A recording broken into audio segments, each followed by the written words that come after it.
Peut-être suis-je même jaloux de Stendhal? Il m'a enlevé l'une des meilleures plaisanteries d'athée que j'aurais pu faire. La seule excuse de Dieu, c'est qu'il n'existe pas. Peut-être suis-je même jaloux de Stendhal? Il m'a enlevé l'une des meilleures plaisanteries d'athée que j'aurais pu faire. La seule excuse de Dieu, c'est qu'il n'existe pas.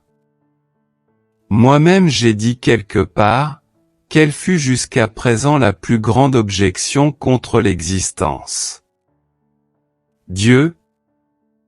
Je vous le dis, il faut porter encore en soi un chaos, pour pouvoir mettre au monde une étoile dansante. Je vous le dis. Vous portez en vous un chaos. Le mauvais goût a son droit tout comme le bon, il a même un privilège sur le bon goût dans les cas où il est le grand besoin, la satisfaction certaine et en quelque sorte un langage général, une attitude et un masque immédiatement compréhensibles. Le bon goût, le goût choisi, a par contre toujours quelque chose qui tient de la recherche et de la tentative, quelque chose qui n'est pas certain d'être compris, il n'était ne fut jamais populaire. Le masque seul était demeure populaire. Et vous me dites, amis, que, des goûts et des couleurs il ne faut pas discuter. Mais toute vie est lutte pour les goûts et les couleurs. Qu'est-ce que c'est que connaître? Ne pas rire, ni pleurer, ni détester, mais comprendre, dit Spinoza. Avec cette simplicité et cette élévation qui lui sont propres. Qu'est-ce que c'est que connaître? Non rider, non lugère, nec de testari, c'est d'intelligeur, dit Spinoza, avec cette simplicité et cette élévation qui lui sont propres. J'ai trouvé plus de danger parmi les hommes que parmi les animaux.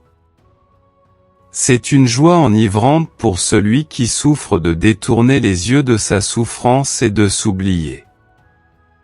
Il y a un degré d'insomnie, de rumination, de sens historique qui nuit au vivant et qui finit par le détruire, qu'il s'agisse d'un homme, d'une peuple ou d'une civilisation.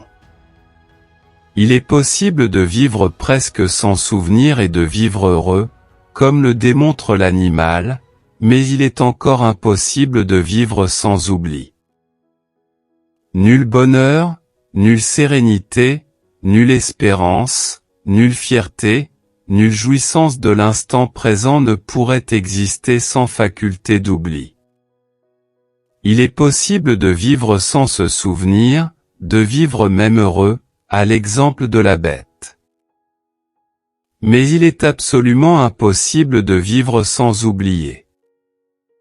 Pour le plus petit comme pour le plus grand bonheur, il y a toujours une chose qui le crée, le pouvoir d'oublier, ou, pour m'exprimer en savant, la faculté de sentir, pendant que dure le bonheur, d'une façon non historique.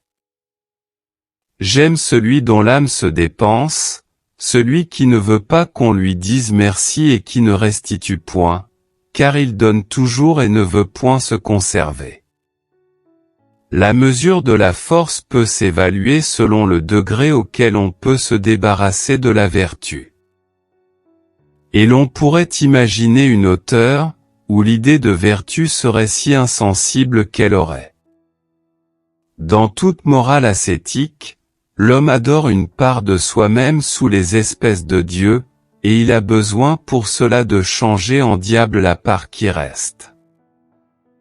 On oublie sans faute quand on l'a confessé à un autre, mais d'ordinaire l'autre ne l'oublie pas. On est le plus en danger d'être écrasé lorsqu'on vient d'esquiver une voiture. Les unions qui sont conclues par amour, ce qu'on appelle les mariages d'amour, ont l'erreur pour père et la nécessité, le besoin, pour mère.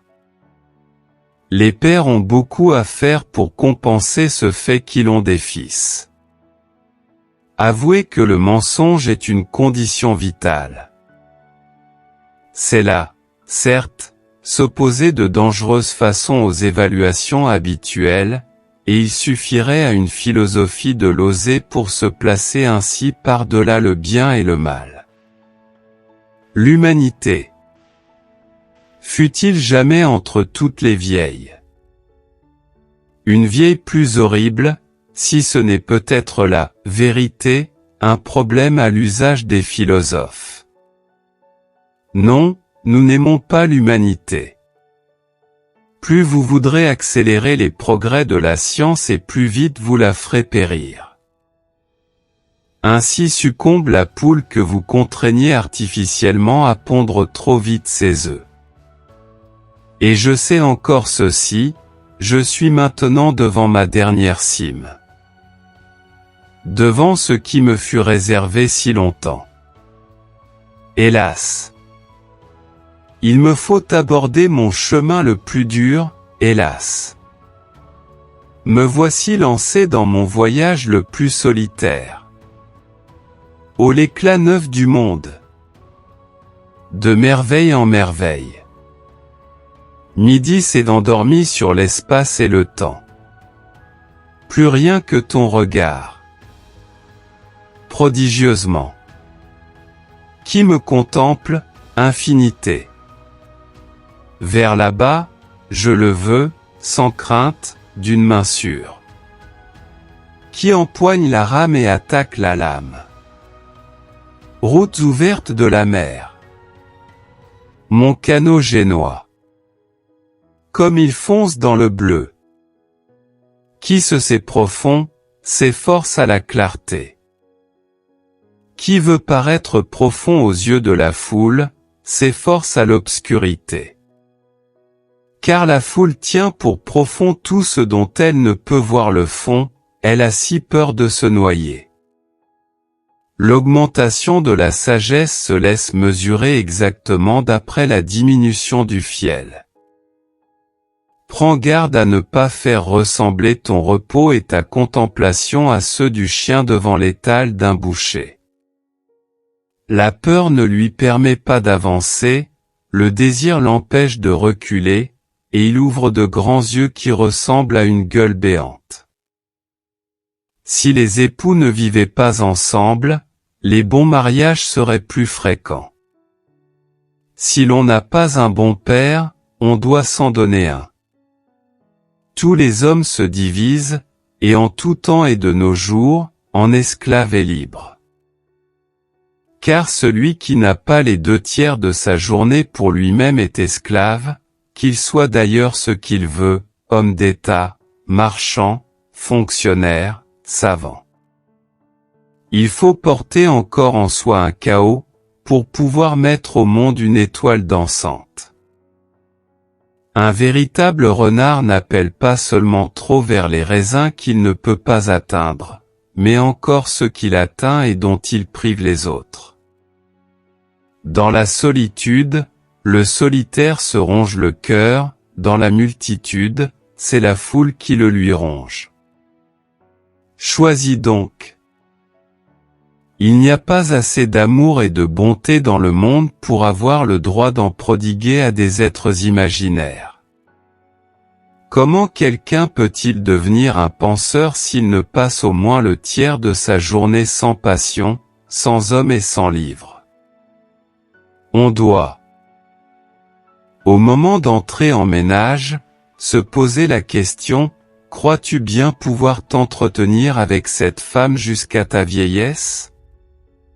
Tout le reste du mariage est transitoire, mais la plus grande partie de la vie commune est donnée à la conversation.